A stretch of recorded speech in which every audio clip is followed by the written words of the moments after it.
La Bartocini Forti Infissi Perugia conquista la prima vittoria stagionale vincendo 3-0, 25-22, 25-22 e 25-23 parziali contro la Banca Valsabina Millennium Brescia.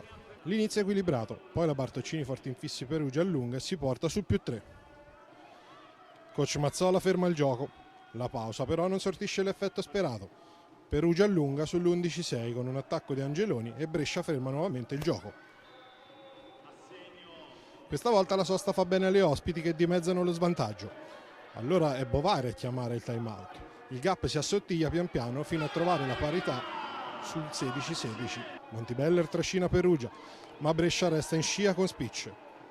Il finale è concitato ed il colpo vincente è della squadra delle padrone di casa che chiude con il money out di Montibeller 25-22.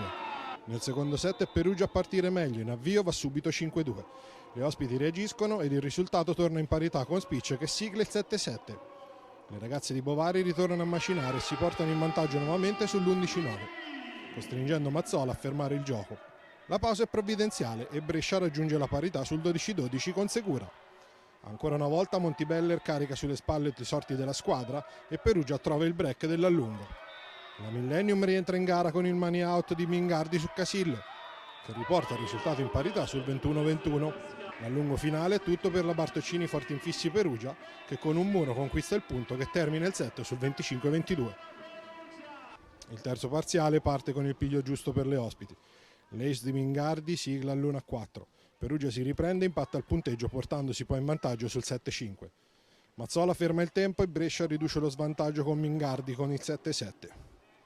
Angeloni e compagni allungano di nuovo ed il punto del 15-10 arriva con un attacco di Casillo. Mingardi è Corsara e Brescia rientra nel set accorciando il divario di 2 sole lunghezze. Le leonesse con gli artigli provano a rientrare in gara e ci riescono con un muro di spicce che sigla il 22 pari. Oggi però Santa Rosa Montibeller è dilagante e trascina le sue compagne fino al match point. Brescia annulla il primo, ma l'attacco out di Mingardi regala per la prima volta la vittoria alla Bartocini Forti Infissi Perugia.